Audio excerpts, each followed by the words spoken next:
Good morning, children. Today we are going to start our chapter A Grain as Big as a Hen's Egg. Students, chapter का नाम A Grain as Big as a Hen's Egg मतलब एक दाना इतना बड़ा जैसे कि मुर्गी का अंडा. तो let's come to know about let's read about the writer of the chapter.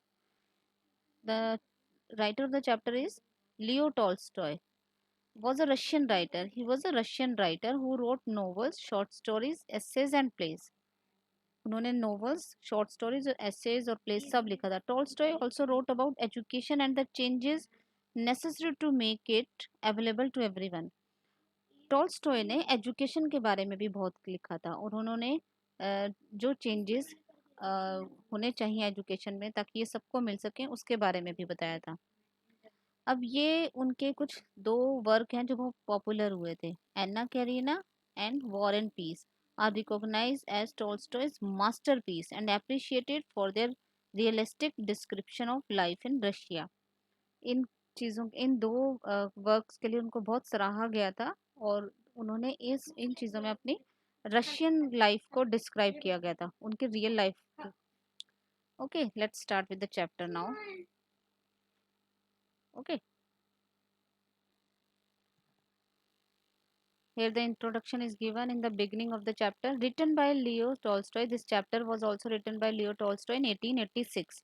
This parable takes us back to a time when land and when it yielded. भाई ये जो स्टोरी है ये हमें उस टाइम के लिए पास लेके जाती है जब लैंड होती थी और ये इसको कैसे यील्ड किया जाता था. वॉज फ्री फ्रॉम एवरीवन मतलब ये ऐसा नहीं था कि किसी स्पेशल इंसान की लैंड है, ये सबके लिए होती थी.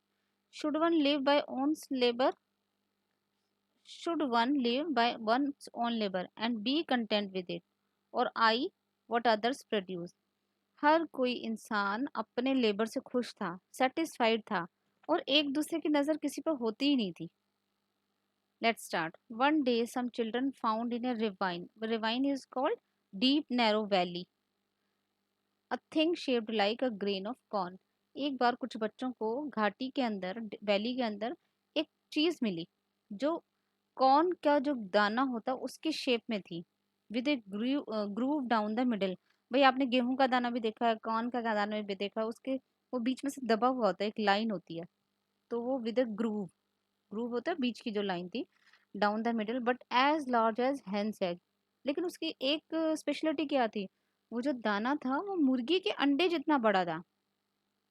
A traveler passing by saw the thing, bought it from the children's for a penny, and taking it to town, sold it to the king as a curiosity. Okay.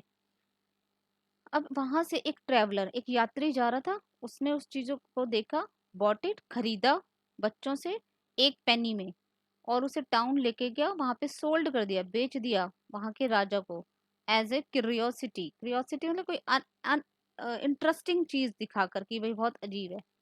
The king called together his wise men and told them to find out what the thing was.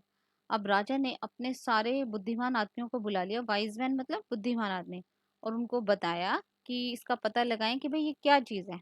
The wise man pondered and couldn't make head or tail of it.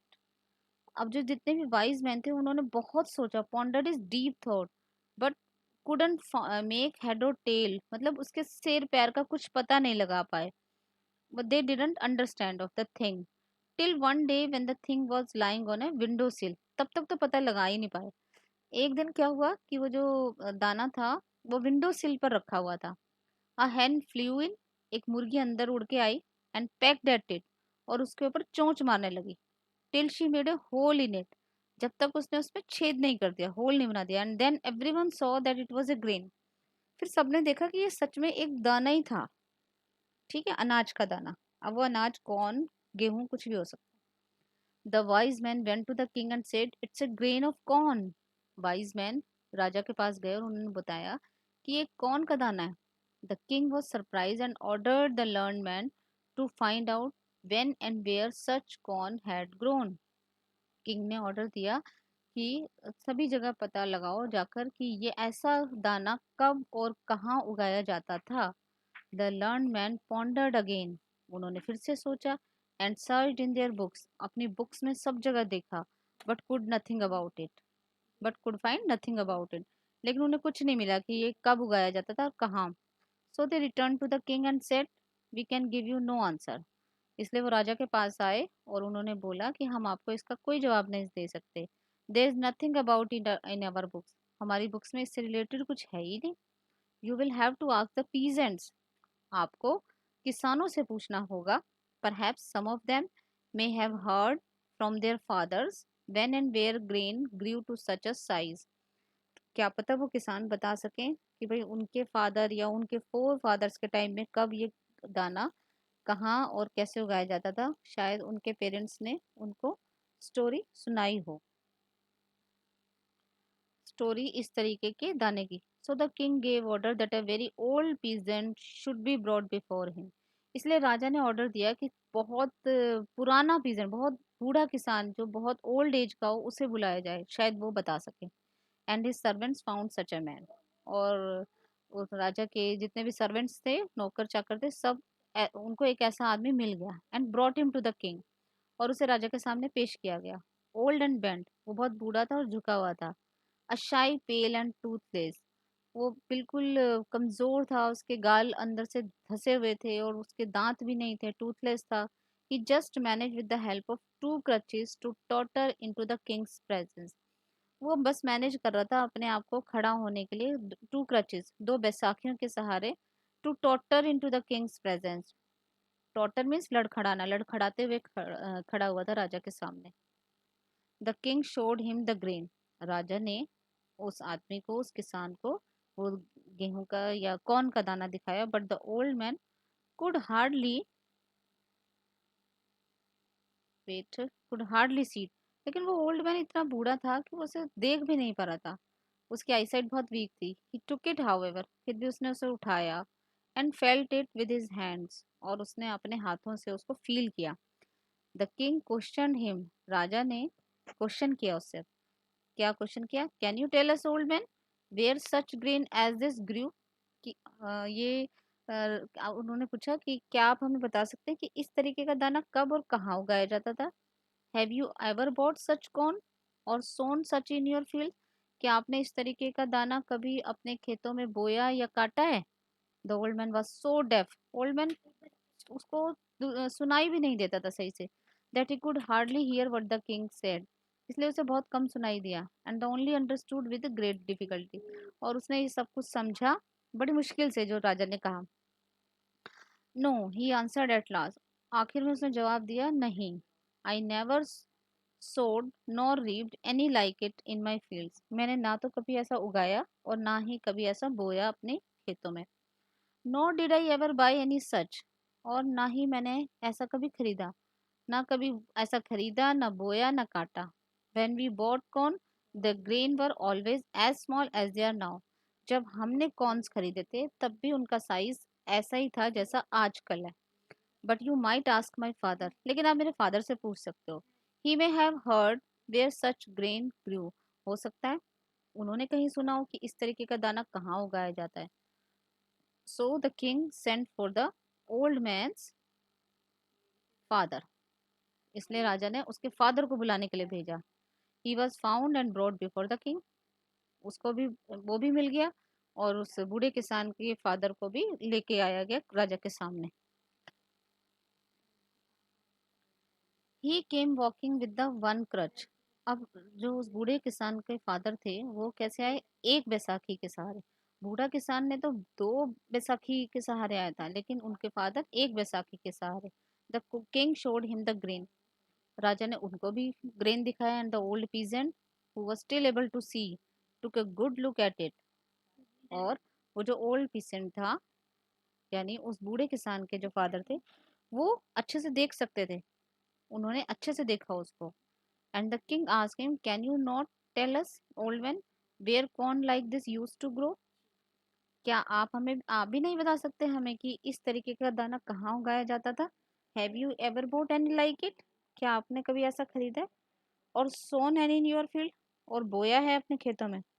दो the old man was rather hard of hearing, he could still here better than his son had done. भाई हालांकि वो जो old man था उसको सुनाई कम दे रहा था, लेकिन वो अपने बेटे से ज्यादा अच्छे से सुन पा रहा था। भाई यहाँ पे कितनी अजीब बात है ना कि वो बूढ़ा इस किसान दो बैसाखियों के सहारे खड़ा था, ना उसे सुनाई देता था अच्छे से, ना उसे दिखाई देता था, उसकी ओल्ड एज थी, लेकिन उसके फादर उससे बेटर थे। वो एक ही बैसाखी के सहारे खड़े थे, उन्हें दिखाई भी ठीक दे रहा था और सुनाई भी अपने बेटे से सही दे रहा था। No he said, I never sowed nor reaped any grain like this in my field. वो उन्होंने भी नो का जवाब दिया कि मैंने इस तरीके का दाना ना कभी अपने खेतों में बोया है ना काटा है। एज टू बाइंग, ना खरीद, अगर बात की करें खरीदने की, आई नेवर बोट एनी, मैंने नहीं खरीदा ऐसा। For in my time money was not yet in use, भाई मेरे टाइम में मनी का यूज कम होता था, इसलिए हम कुछ खरीदते ही नहीं थे। Every one grew his own corn and when there was any need we shared with one another. हर कोई अपने कॉर्न उगाता था, और जब कोई किसी को जरूरत होती थी तो सब एक दूसरे के साथ शेयर कर लेते थे। I do not know where corn like this grew, मुझे नहीं पता कि इस तरीके के कॉर्न कहाँ उगाए जाते थे। Ears were larger and yielded more flour than present day grain but I never saw any like this। हाँ ठीक है, हमारे टाइम में दाने थोड़े बड़े होते थे, लेकिन इस साइज के नहीं होते थे। I have however heard my father say that in his time the grain grew larger and yielded more flour than ours। हाँ, मेरे फादर कहते हैं कि उनके टाइम में ग्रेन बड़े हुआ करते थे और उनसे ज्यादा आटा निकलता था पीसने के बाद। You had better ask him, आप उनसे ज्यादा अच्छे से पूछ सकते हो, वो शायद आपको बता दें। So the king sent for this old man's father, अब राजा ने उस ओल्ड मैन के फादर को बुलाया। And they found him too, वो भी उनको मिल गया। And brought him before the king, उसे भी राजा के सामने लाया गया। He entered walking easily and without crutches. अरे भाई वो तो उनके जो फादर थे वो तो आराम से चल के आए, और उन्होंने तो एक भी क्रच नहीं ली हुई थी, एक भी बैसाखी नहीं। His eyes was clear, his hearing good, and he spoke distinctly. उसकी आईज क्लियर थी, उनकी हियरिंग सेंस बिल्कुल ठीक थी, और वो बात भी सही कर रहे थे। The king showed him the grain, राजा ने उनको भी दिखाया grain. And the old father looked at it and turned it around in his hand. अब उस ओल्ड ग्रैंडफादर ने उसको उठाया, उसको घुमा फिरा के देखा। It's long since I saw such a fine grain, said he, and he bit a piece off and tasted it. It's the very same kind, he added. अब उन्होंने क्या बताया कि हाँ मैंने बहुत टाइम पहले ऐसा फाइन ग्रेन देखा था, फिर उन्होंने छोटा सा पीस उसका बिट किया, काटा और उसे खा के देखा, टेस्ट किया। Tell me grandfather, said the king, when and where was such grown. अब राजा पूछते हैं कि ग्रैंडफादर प्लीज मुझे बताएं कि आपने कहाँ और कब देखा है, इस तरीके का कौन कब ग्रो किया। Have you ever bot any like it और सोन इन एनी योर फील्ड, क्या आपने कभी खरीदा ऐसा या अपने खेतों में बोया है। And the old man replied, corn like this use to grow everywhere in my time. भाई इस तरीके के कॉर्न मेरे टाइम में हर जगह उगाए जाते थे। I lived on corn like this in my young days, जब मेरे यंग डेज थे तब मैंने भी उगाए हुए थे, और मैं इन्हीं को जीविका थी मेरी एक तरह से इनको उगाना। And fed others on it, और औरों को भी खिलाया। It was grain like this that we use to sow and reap and thresh. भाई इसी तरीके के ग्रेन थे जिनको हम बोते थे और जिनको हम उगाते थे। ओके, यहाँ पे मीनिंग आपको दिया हुआ। थ्रेशिंग क्या होता है, separate grains of corns and rice from the rest of the plant by beating with an object. आपने साइंस में पढ़ी होगी थ्रेशिंग क्या होती है, कि जब हम गेहूं को उसके छिलके से अलग कर देते हैं, किसी भी दाने को, that is called threshing. And the king asked, tell me grandfather, did you buy it anywhere or did you grow it all yourself. Grandfather आप मुझे बताएं कि आपने खरीदा था इसको कहीं से या आपने खुद ही उगाया था। द ओल्ड मैन स्माइल, अब ओल्ड मैन मुस्कुराया। In my time, he answered, no one ever thought of such a sin as buying or selling bread, and we knew nothing of money। वो मुस्कुरा के कहते हैं कि हमारे टाइम में इस तरीके का बुरा काम, वो सिन बताते हैं, सिन इज बुराई, कि हमें बुराई लगती थी कि चीज़ों को खरीदना और बेचना। हमें मनी के बारे में कुछ पता ही नहीं था। Each man had enough corn of his own, हर इंसान के पास अपने इनफ कॉर्न्स हुआ करते थे। Then tell me Then tell me, grandfather, asked the king, where was your field? Where did you grow corn like this? अब राजा पूछते हैं कि आपके फील्ड कहाँ थे और आपने कहाँ उगाया था इन सबको। And the grandfather answered, my field was God's earth, मेरे खेत तो भगवान की धरती थी। वेरेवर आई प्लाउड, जहाँ पर भी मैं हल चलाता था, there was my field. Land was free, land free हुआ करती थी। It was a thing no man called his own, भाई ये एक ऐसी चीज हुआ करती थी जो कोई भी इंसान उसको अपना नहीं कहता था। Labour was the only thing man called their own, भाई मेहनत जिसे कह सकते हैं, हम सिर्फ मेहनत को अपना कहते थे जो हम करते थे। I have two more question, राजा दो क्वेश्चन और पूछना चाहता था। To ask of you said the king, अब राजा कहता है मैं आपसे दो क्वेश्चन और पूछना चाहता हूँ। The first is, why did the earth bear such grain then and has cease to do so now, भाई पहले धरती पर इतने बड़े वो धरती ऐसे दाने देती थी और अब नहीं है। And the second is, why does your grandson walk with two crutches, your son with one and you yourself with none. दूसरा क्वेश्चन जो हमें भी बड़ा अटपटा लग रहा था, राजा कहते हैं कि आपका ग्रैंडसन तो दो बैसाखियों के सहारे चल रहा है, आपका बेटा एक बैसाखी के सहारे, और आप बड़े आराम से चल रहे हो। Your eyes are bright, your teeth sound and your speech is clear and pleasant to the ear, how have these things come about, कि आपकी तो आंखें, आपके दांत, सब कुछ ठीक है, ऐसा कैसे है। And the old man answered, old man ने क्या जवाब दिया, these things are so because man have cease to live by their own labour. Yes, ऐसा इसलिए है कि इंसान ने अपनी मेहनत खुद की थी पहले। Have labour taken to depending on the labour of other, और अब क्या होता जा रहा है, उसकी मेहनत कम होती जा रही है और वो दूसरों की मेहनत पर डिपेंड होता जा रहा है। In the old times man lived according to God's law, पुराने जमाने में इंसान भगवान के बनाए हुए कानूनों के अकॉर्डिंग जीते थे। They had what was their own and did not covet what others had produce. Yes, जो लोग पहले थे वो अपनी चीज़ों से सेटिस्फाइड थे, और they did not cover, they did not want, वो ये नहीं चाहते थे कि भाई ना वो ये इस चीज़ में ध्यान रखते थे कि दूसरे ने क्या उगाया है और उसका कितना है। यानी कि पहले के लोग अपनी मेहनत से की हुई कमाई से सेटिस्फाइड होते थे, अपने मेहनत से की हुई फसल से सेटिस्फाई हो जाते थे। I hope this chapter is clear to all. Thank you, have a nice day.